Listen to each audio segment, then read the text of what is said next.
Shalom, selamat datang kembali di Pelita Padre Pio. Pernahkah Anda merasa memikul beban yang bukan milik Anda? Seolah-olah penderitaan keluarga Anda berkumpul di dalam hati Anda. Ada sebuah kebenaran rohani yang jarang dibicarakan, tetapi ditegaskan oleh Padre Pio. Dalam setiap keluarga, seringkali hanya satu jiwa yang dipilih untuk menopang yang lain di hadapan Tuhan. Jiwa ini berdoa lebih banyak, menangis lebih dalam, dan berjuang dalam diam tanpa dimengerti oleh siapapun. Jika kata-kata ini menyentuh Anda, mungkin ini bukan kebetulan. Mungkin Andalah orang yang sedang dipanggil untuk sebuah misi yang lebih besar dari hidup Anda sendiri. Padre Pio mengungkapkan sesuatu yang mendalam. Dalam setiap keluarga hanya ada satu jiwa yang dipilih untuk menopang secara rohani anggota keluarga yang lain. Dan jika jiwa itu gagal, seluruh keluarga akan runtuh. Apakah Anda merasakan beban yang tak dapat dijelaskan di dada Anda ketika memikirkan orang-orang yang Anda cintai? Padre Pio menangis atas penderitaan yang bahkan bukan miliknya.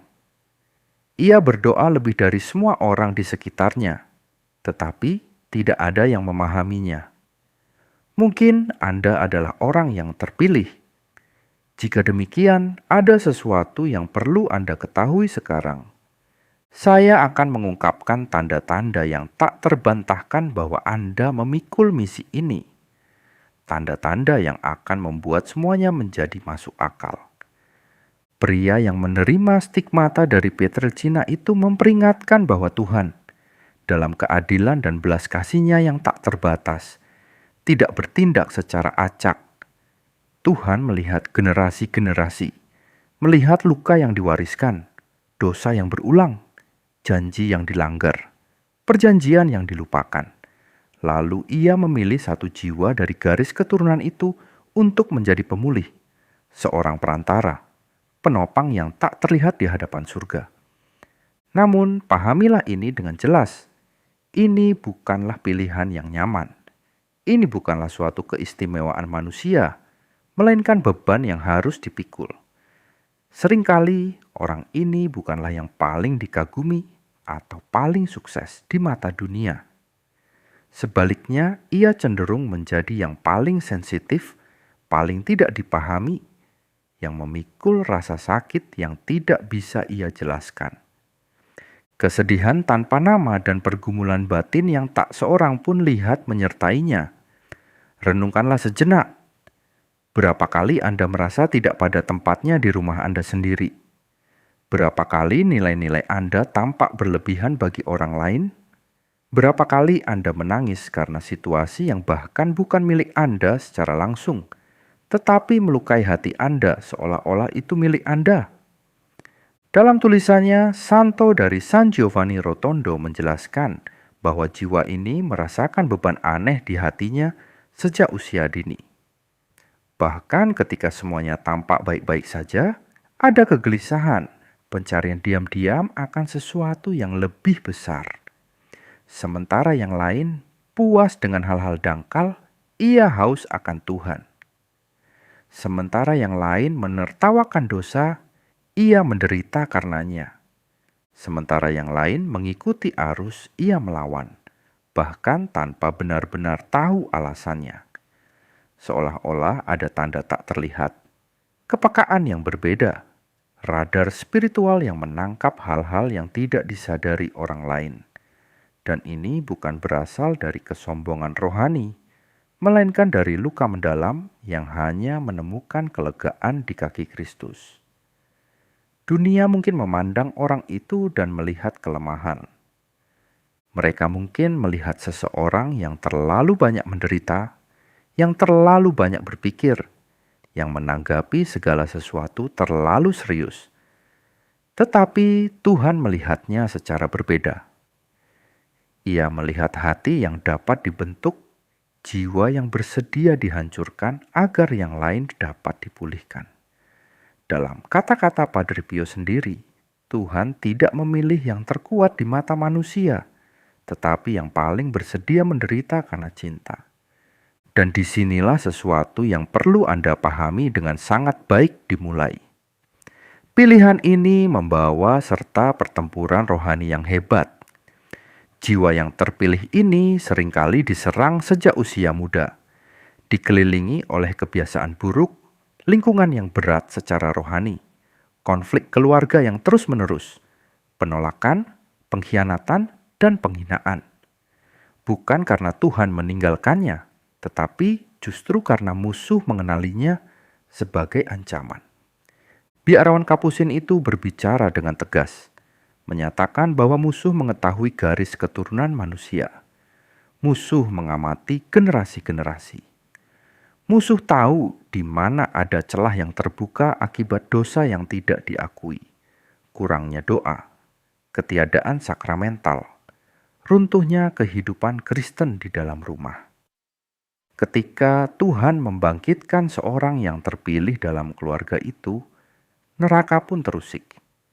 Oleh karena itu, orang ini menghadapi godaan yang lebih kuat, kejatuhan yang lebih menyakitkan, dan pergumulan rohani yang lebih sering. Jiwa ini sering merasa kesepian bahkan di dalam rumahnya sendiri. Nilai-nilainya dianggap berlebihan, imannya ditertawakan, pencariannya akan Tuhan dianggap sebagai fanatisme. Tahukah Anda apa yang paling menyakitkan? Semua pergumulan ini terjadi dalam keheningan. Tidak ada yang melihat, tidak ada yang memahami. Anda berada di tengah pesta keluarga, dan semua orang tampak bahagia, tanpa beban, tertawa pada hal-hal yang justru melukai hati Anda, dan Anda merasa seperti orang asing, seolah-olah tidak termasuk di sana, meskipun mereka adalah darah daging Anda sendiri. Pernahkah Anda mencoba berbicara tentang Tuhan, dan orang-orang di sekitar Anda langsung mengganti topik? Pernahkah Anda merasa bahwa keluarga Anda menganggap Anda terlalu berlebihan hanya karena ingin berdoa, pergi ke misa, dan menjalani iman dengan sungguh-sungguh? Pernahkah Anda disebut berlebihan karena terganggu oleh lagu-lagu tertentu, acara tertentu, atau percakapan tertentu? Pernahkah Anda mencoba mengajak seseorang pergi ke misa, novena, atau waktu doa? Dan jawabannya hanyalah tatapan iba, seolah-olah Anda membuang waktu untuk hal yang tidak penting. Penolakan kecil sehari-hari ini menciptakan luka yang hanya bisa Anda rasakan sendiri. Jika jawabannya ya, pahamilah bahwa ini bukan kebetulan. Ini adalah tanda bahwa Anda mungkin sedang memikul sebuah misi yang melampaui hidup Anda sendiri. Kehadiran Anda seringkali tanpa disadari menyingkap kekosongan rohani di sekitar Anda. Pencarian Anda akan Tuhan mengguncang kenyamanan yang telah lama dianggap biasa oleh banyak orang. Dan ini adalah kebenaran yang tidak mudah diterima, tetapi perlu untuk disadari. Musuh mengetahui hal ini. Itulah sebabnya musuh berusaha dengan segala cara untuk membuat Anda menyerah, membuat Anda percaya bahwa Anda gila, dan membuat Anda merasa bersalah karena berbeda. Padre Pio mengajarkan bahwa jiwa yang terpilih ini membawa misi yang sunyi untuk memperbaiki, mengawasi, menjadi perantara, dan seringkali memutus siklus rohani yang telah berlangsung lama. Siklus meninggalkan iman, ketidaksetiaan dalam rumah tangga, kekerasan, alkoholisme, kebencian, perpecahan, dan penghujatan. Dan ini tidak terjadi dengan kata-kata indah, tetapi dengan air mata, lutut yang bertekuk di tanah, pengakuan dosa yang sering, rosario yang didoakan dalam diam, serta misa yang dipersembahkan bagi mereka yang bahkan tidak tahu bahwa mereka sedang ditopang secara rohani. Ada kisah dari anak rohani Padre Pio, seorang wanita yang berdoa untuk suaminya yang pecandu alkohol selama bertahun-tahun. Setiap hari, tanpa gagal, ia mempersembahkan sepertiga dari doanya untuk suaminya. Keluarganya menganggap ia membuang waktu, dan seharusnya berpisah saja, tetapi ia tetap bertahan. 15 tahun kemudian, pada suatu hari Kamis yang biasa, suaminya bangun dan berkata bahwa ia ingin pergi ke misa tanpa alasan yang jelas.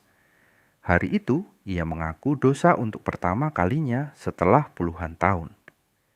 2 tahun kemudian, justru dialah yang memimpin keluarga dalam doa. Ketekunan wanita itu, jiwa yang terpilih itu, yang memutus siklus tersebut.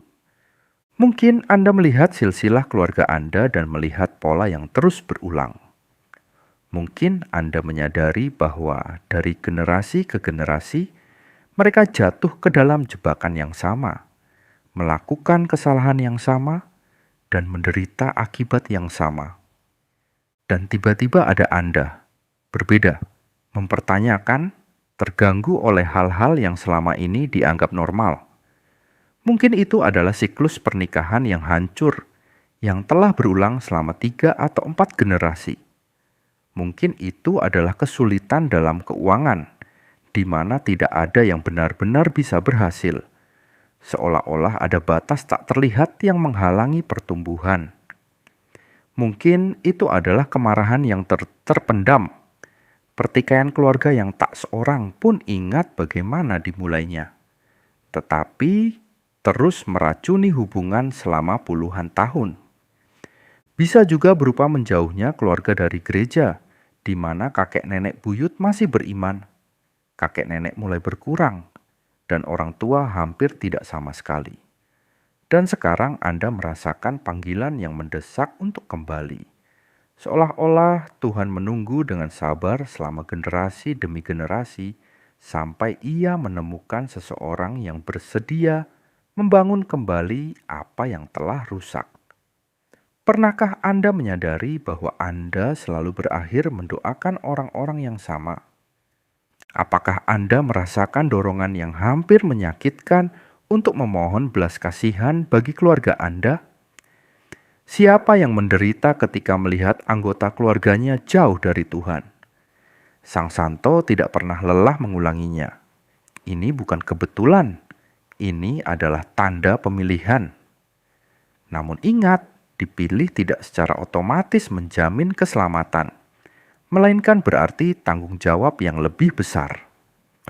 Orang yang terpilih akan dituntut lebih tinggi, lebih dimurnikan, lebih diuji, karena di atasnya terletak sebuah misi yang melampaui hidupnya sendiri.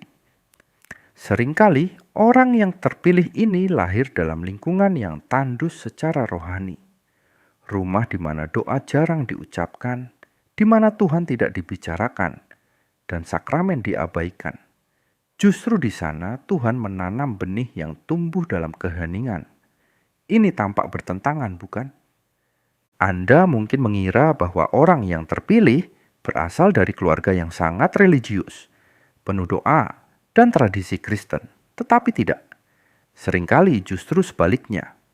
Orang ini mungkin menghabiskan bertahun-tahun jauh, tersesat, terluka, tetapi selalu ada sesuatu yang menariknya kembali.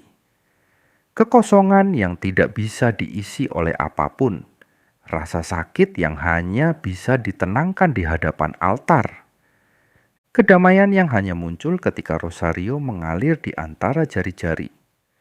Pernahkah Anda mencoba ini? Pernahkah Anda mencoba mengisi kekosongan dengan 1000 hal, tetapi tidak ada yang berhasil? Hubungan, pekerjaan, pencapaian, kesenangan, semuanya tidak bertahan lama. Dan ketika Anda kembali kepada Tuhan, meskipun hanya dalam momen doa yang tulus, sesuatu di dalam diri Anda menjadi tenang. Inilah tanda dari orang yang terpilih, karena jiwa ini diciptakan untuk persekutuan yang begitu dalam dengan Tuhan. Sehingga segala sesuatu yang lain terasa dangkal, tidak lengkap, dan tidak cukup. Namun ada tanda yang bahkan lebih jelas. Apakah Anda sering memiliki devosi spontan kepada Perawan Maria, bahkan tanpa memahami dari mana asalnya? Rosario menjadi tempat perlindungan. Pengakuan dosa menjadi kelegaan, dan Ekaristi menjadi santapan yang tanpanya Anda tidak dapat hidup. Pernahkah Anda menyadari bahwa bahkan ketika segala sesuatu berjalan salah, Anda tetap berlutut? Meskipun terluka, Anda tetap berdoa. Meskipun lelah, Anda tetap memohon belas kasihan. Imam dari Pietrelcina itu bersikap tegas. Ini adalah tanda yang jelas dari pemilihan, karena mereka yang tidak dipanggil akan mengeraskan hati mereka. Orang yang terpilih menderita, tetapi tidak sepenuhnya kehilangan iman. Ia jatuh, tetapi bangkit kembali. Ia berdarah, tetapi kembali kepada Tuhan. Inilah tanda penting lainnya. Anda memiliki kepekaan rohani yang lebih tajam. Anda dapat merasakan suasana yang berat. Anda dapat merasakan ketika ada sesuatu yang tidak beres. Anda mengalami mimpi yang mengganggu, intuisi yang kuat, dan ketidaknyamanan dalam situasi tertentu. Banyak orang mengira ini hanyalah imajinasi Anda, bahwa Anda paranoid, bahwa Anda melihat sesuatu yang sebenarnya tidak ada. Namun, Padre Pio mengajarkan bahwa ini bukan imajinasi, melainkan buah dari jiwa yang terbuka terhadap dunia rohani. Anda memasuki tempat-tempat tertentu dan merasakan beban di dada Anda. Anda terlibat dalam percakapan tertentu dan menjadi gelisah tanpa memahami alasannya. Anda memandang orang-orang tertentu dan merasakan sesuatu yang tidak dapat dijelaskan dengan kata-kata, tetapi Anda tahu itu ada. Terkadang Anda terbangun di tengah malam tanpa alasan yang jelas dan merasakan kepastian bahwa Anda perlu berdoa untuk seseorang secara khusus. Anda menaati dorongan itu. Anda berdoa, dan kemudian Anda mengetahui bahwa pada saat yang sama orang tersebut sedang mengalami krisis, godaan, atau momen berbahaya. Kebetulan, ini bukan kebetulan, melainkan kepekaan orang yang terpilih yang menangkap dalam rohnya apa yang terjadi pada mereka, yang berada di bawah perlindungan doanya. Anda mungkin sedang mengemudi, dan tiba-tiba muncul dorongan kuat. Hubungi si A. Anda menelepon, dan ternyata itulah yang dibutuhkan orang tersebut. Kontak itu, kata-kata itu, tanda bahwa ia tidak sendirian. Ini terjadi karena jiwa Anda telah disetel pada frekuensi rohani yang berbeda. Dan semakin dekat Anda kepada Tuhan, semakin kuat hal ini. Itulah sebabnya Sang Santo begitu menekankan perlindungan rohani bagi orang-orang terpilih ini. Pengakuan dosa yang sering, penggunaan air suci di rumah, medali yang diberkati, salib di kamar tidur, pemberkatan rumah, dan terutama kehidupan doa yang terus-menerus. Dan di sini ada peringatan serius yang diulang oleh biarawan Kapusin itu dengan air mata di matanya. Jika orang yang terpilih melarikan diri dari misinya, seluruh keluarga akan menanggung akibatnya. Bukan karena Tuhan menghukum secara tidak adil, tetapi karena jiwa itu ditempatkan sebagai semacam tembok rohani. Ketika ia menjauh, celah-celah terbuka. Itulah sebabnya banyak orang terpilih mengalami fase penderitaan yang intens ketika mereka mencoba hidup seperti semua orang, mengabaikan panggilan batin mereka. Jiwa menjadi sakit, hati diliputi kegelisahan, hidup kehilangan makna. Pernahkah Anda melalui fase di mana Anda mencoba hidup tanpa Tuhan, tanpa doa, melakukan apa yang dilakukan semua orang, dan merasa seolah-olah Anda mati di dalam? Apakah Anda merasakan kegelisahan yang tak dapat dijelaskan? Kekosongan yang semakin hari semakin besar, dan keresahan yang tidak memberi Anda kedamaian? Ini bukan depresi biasa, melainkan jiwa orang terpilih yang memberontak karena melarikan diri dari misinya. Ini adalah Tuhan yang memanggil Anda kembali, bukan dengan penghukuman, tetapi dengan kasih. Dalam panggilan penuh kasih itulah perawan Maria seakan membentangkan mantelnya, dengan sabar menunggu Anda kembali pulang. Karena Anda lihat, keluarga Anda membutuhkan Anda dalam posisi rohani yang benar, bukan hanya hadir secara fisik, tetapi hidup dan berjaga secara rohani. Berdoa, menjadi perantara, dan mempersembahkan pengorbanan adalah bagian dari panggilan itu. Di sanalah peran Anda menemukan maknanya yang terdalam. Menurut kata-kata Sang Santo, rosario di tangan orang yang terpilih memiliki bobot rohani yang sangat besar. Setiap salam Maria yang didoakan dengan kesedihan dan cinta naik ke surga sebagai penebusan atas dosa seluruh keluarga. Banyak rahmat yang tampak diberikan, yang mungkin tidak pernah mereka syukuri, tidak pernah mereka akui, bahkan mungkin tidak pernah mengubah mereka. Meski demikian, Tuhan tetap bertindak, karena doa orang yang terpilih tidak bergantung pada jasa orang lain, melainkan pada kesetiaan orang yang dipanggil. Bayangkan adegan berikut, Anda sedang berdoa sendirian di kamar Anda. Mungkin tidak ada seorang pun yang tahu. Anda mempersembahkan rosario itu untuk ibu Anda, ayah Anda, saudara-saudari Anda, anak-anak Anda. Pada saat itu, di dunia rohani, sesuatu terjadi. Para malaikat bergerak, rahmat dicurahkan, dan roh jahat mundur. Dan mungkin pada saat yang sama, seseorang dalam keluarga Anda yang hampir melakukan kesalahan besar, menerima suatu dorongan batin, keraguan, atau penahan yang tak terlihat. Itulah kuasa perantaraan dari orang yang terpilih. Anda tidak melihatnya dengan mata Anda, tetapi itu sedang terjadi. Seperti saat Anda merasakan kebutuhan mendesak untuk berdoa bagi anak Anda, dan kemudian mengetahui bahwa pada saat itu ia berada dalam situasi berbahaya. Tetapi sesuatu membuatnya berubah pikiran di detik terakhir. Atau ketika Anda mempersembahkan misa untuk ayah Anda, dan ia yang sudah bertahun-tahun tidak pernah menginjakkan kaki di gereja, tiba-tiba bersedia ikut bersama Anda pada hari Minggu berikutnya. Ini adalah tanda-tanda kecil yang hampir tak terlihat, tetapi mengungkapkan tangan Tuhan yang bekerja melalui kesetiaan Anda. Anda adalah salurannya. Meskipun Anda mungkin tidak pernah menerima pengakuan atas hal itu. Dan mungkin memang lebih baik demikian, karena pengakuan manusia dapat menumbuhkan kesombongan, sementara ketidaknampakan memurnikan niat. Ada sebuah kisah yang sangat menyentuh. Seorang pria selama 30 tahun menjadi satu-satunya anggota keluarganya yang beriman. Semua orang mengejeknya karena pergi ke misa setiap hari Minggu. Mereka menyebutnya fanatik dan kuno. Ia menderita, tetapi tidak menyerah.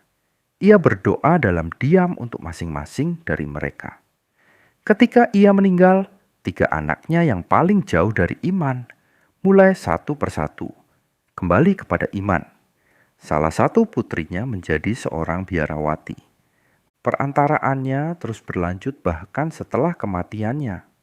Kepergiannya membuat mereka melihat kekosongan yang ditinggalkan dan menyadari dari mana perlindungan rohani keluarga itu berasal. Padre Pio mengungkapkan sesuatu yang lebih kuat lagi. Dalam banyak keluarga, hanya satu yang sepenuhnya diselamatkan, karena hanya satu yang menerima untuk memikul salib sampai akhir.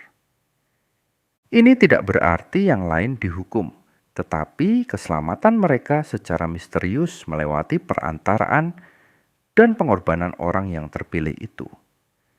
Hal ini sulit didengar, tetapi merupakan kebenaran rohani yang mendalam. Itulah sebabnya musuh berusaha begitu keras untuk menghancurkan jiwa itu. Jika ia jatuh sepenuhnya, seluruh keluarga menjadi rentan secara rohani. Jadi, apa yang harus dilakukan oleh jiwa yang terpilih? Bagaimana menjalani misi ini tanpa dihancurkan olehnya? Sang Santo memberikan nasihat yang konkret. Pertama, mempersembahkan misa untuk anggota keluarga yang hidup maupun yang telah meninggal. Misa adalah kurban paling kuat yang ada. Ketika Anda mempersembahkan misa untuk keluarga Anda menempatkan keluarga Anda di bawah darah Kristus yang dicurahkan di Kalvari. Tidak peduli apakah orang itu tahu atau tidak. Tidak peduli apakah ia bersyukur atau tidak. Di dunia rohani, sesuatu terjadi. Cobalah melakukan ini. Pilih satu hari tertentu dalam sebulan untuk mempersembahkan satu misa bagi keluarga Anda. Bisa pada hari Raya Santo yang Anda devosikan, bisa pada hari ulang tahun seseorang yang telah meninggal, atau bisa juga setiap hari minggu pertama dalam bulan. Buatlah komitmen rohani ini dan setialah melakukannya. Seiring waktu, Anda akan mulai melihat perubahan yang halus tetapi nyata. Kedua, doakan rosario setidaknya 3 kali seminggu dengan intensi khusus bagi garis keturunan keluarga Anda. Tidak perlu sempurna, tidak perlu panjang. Rosario itu bisa didoakan dengan hati yang hancur, mempersembahkan setiap Salam Maria sebagai tetesan belas kasih bagi rumah Anda. Jika Anda kesulitan berkonsentrasi, itu tidak masalah. Yang penting adalah niat dan ketekunan.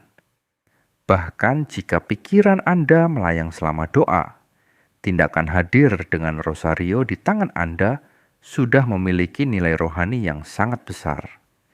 Ketiga, percikan air suci di ruangan-ruangan, terutama di tempat yang sering terjadi konflik. Air suci bukanlah takhayul, melainkan sakramentali gereja. Air suci mengusir pengaruh jahat, memurnikan lingkungan, dan membawa damai di tempat di mana terjadi peperangan rohani. Padre Pio memiliki kebiasaan memberkati lingkungan. Ia sering mengajarkan bahwa hal ini benar-benar membuat perbedaan. Anda dapat melakukannya dengan sederhana. Ambillah air suci dari gereja, simpan dalam botol kecil di rumah, dan sekali seminggu, sebaiknya pada hari Jumat yang didedikasikan untuk sengsara Kristus, berjalanlah mengelilingi ruangan rumah Anda sambil memercikkannya dan mendoakan Bapa Kami. Di ruangan yang lebih banyak ketegangan, pertengkaran, atau kesedihan, lakukan dengan lebih sungguh-sungguh. Buatlah tanda salib pada pintu dan jendela. Ini tampak kecil, tetapi sebenarnya tidak. Keempat, jangan pernah tidur tanpa terlebih dahulu membuat tindakan pengampunan, meskipun rasa sakitnya masih ada. Pengampunan dari orang yang terpilih memiliki kekuatan rohani yang sangat besar. Anda tidak perlu merasakan pengampunan, cukup memutuskan untuk mengampuni. Ucapkan dengan pelan, "Aku mengampuni. Tuhan, tolong aku untuk merasakan pengampunan ini." Ini bisa berarti mengampuni seseorang yang menyakiti Anda hari ini. Bisa juga mengampuni luka lama yang terus kembali. Bahkan bisa mengampuni diri sendiri atas kegagalan dan kelemahan Anda. Sang Santo memperingatkan bahwa orang yang terpilih tidak mampu hidup dalam dosa yang disengaja karena kejatuhannya memiliki dampak rohani yang lebih besar. Ini bukan ketidakadilan, melainkan sebuah misi. Semakin besar rahmat, semakin besar tanggung jawab. Itulah sebabnya ia sangat menekankan pengakuan dosa yang sering, bahkan untuk dosa yang tampak kecil. Jiwa orang yang terpilih perlu bersih agar rahmat dapat mengalir. Ini seperti sebuah saluran. Jika tersumbat, air tidak akan mengalir. Ketika Anda mengaku dosa dengan tulus, Anda membuka sumbatan itu dan belas kasih Tuhan mengalir melalui Anda kepada seluruh keluarga Anda. Dan jangan berpikir bahwa orang yang terpilih akan memiliki hidup yang mudah setelah menerima misinya. Seringkali penderitaan justru meningkat, tetapi damai juga bertambah. Rasa sakit tetap ada, tetapi sekarang memiliki makna. Air mata tetap ada, tetapi dihapus oleh harapan akan surga. Padre Pio mengajarkan bahwa orang yang terpilih membawa janji tersembunyi. Pada hari jiwa itu masuk ke surga, banyak jiwa lain akan ditarik bersamanya, seolah-olah oleh benang belas kasih yang tak terlihat. Bayangkan momen itu, Anda akhirnya berada di hadapan Tuhan, dan Anda menyadari bahwa Anda tidak sendirian. Ada orang-orang di sana yang untuknya Anda begitu banyak berdoa, begitu banyak menangis, dan tanpa henti menjadi perantara. Dan mereka memandang Anda dan berkata, "Itu karena kamu. Doa-doamu menyelamatkanku. Aku tidak pantas menerimanya, tetapi kamu tidak menyerah untukku." Inilah upah dari orang yang terpilih, bukan kekayaan duniawi, bukan pengakuan manusia, melainkan jiwa-jiwa yang diselamatkan melalui kesetiaannya. Sang Santo melihat hal ini dalam penglihatannya. Ia melihat jiwa-jiwa dibebaskan dari api penyucian karena doa seorang anak yang setia, seorang ibu yang tidak pernah menyerah, dan seorang saudara yang memikul mereka semua secara rohani di bahunya. Mungkin Anda tidak akan pernah mengetahui selama Anda masih hidup sejauh mana doa-doa Anda bekerja. Mungkin Anda akan meninggal dengan berpikir bahwa Anda tidak membuat perbedaan, bahwa permohonan Anda tidak didengar, bahwa Anda gagal. Namun saat Anda melampaui batas kehidupan ini dan memasuki keabadian, semuanya akan dinyatakan. Dan Anda akan melihat dengan keheranan dan rasa syukur berapa banyak pertempuran yang dimenangkan di dunia yang tak terlihat karena ketekunan Anda. Jika pesan ini menyentuh hati Anda, tuliskan di komentar, "Tuhan, jika aku adalah yang terpilih, jangan biarkan aku menyerah dan tetaplah bersamaku sampai akhir." Dengan iman yang sederhana, ungkapan ini menjadi doa yang hidup di hadapan Tuhan. Sang biarawan Kapusin mengajarkan bahwa setiap niat yang diserahkan dengan tulus tidak pernah sia-sia di surga. Dan biarlah doa ini menjadi langkah awal Anda untuk tetap setia dalam panggilan yang telah dipercayakan. Jangan iri pada kehidupan yang tampak mudah dari mereka yang tidak memikul beban ini. Orang yang terpilih tidak dipanggil untuk kenyamanan, tetapi untuk kekekalan. Dan di surga banyak kejutan akan terungkap. Banyak orang yang diabaikan di dunia akan bersinar seperti bintang, karena mereka menopang generasi demi generasi dengan doa mereka yang sunyi. Anda yang tidak dianggap serius oleh siapapun, tetapi yang berdoa rosario setiap hari. Anak yang dianggap lemah oleh keluarga, tetapi diam-diam mempersembahkan penderitaannya. Ibu yang tampak biasa saja, tetapi memikul dunia rohani keluarga di pundaknya. Sang Santo mengajarkan bahwa Tuhan menyediakan tempat khusus di surga bagi jiwa-jiwa ini. Sebuah tempat kehormatan bukan karena kebesaran manusia, tetapi karena besarnya kasih yang menopang begitu banyak orang tanpa mengharapkan imbalan apapun. Sebelum kita mengakhiri, saya ingin memberikan Anda sebuah doa praktis. Lakukan ini sebelum Anda tidur malam ini. Doakan satu Bapa kami untuk mempersembahkan hidup Anda sebagai alat Tuhan bagi keluarga Anda. Doakan satu Salam Maria untuk memohon kekuatan agar tidak menyerah dan ucapkan dengan pelan, "Tuhan, aku menerima misi yang Engkau percayakan kepadaku." Meskipun tanpa memahaminya, Padre Pio mengajarkan bahwa penyerahan sederhana ini menggerakkan gunung dalam dunia rohani. Anda tidak perlu memahami segalanya. Anda tidak perlu memiliki semua jawaban.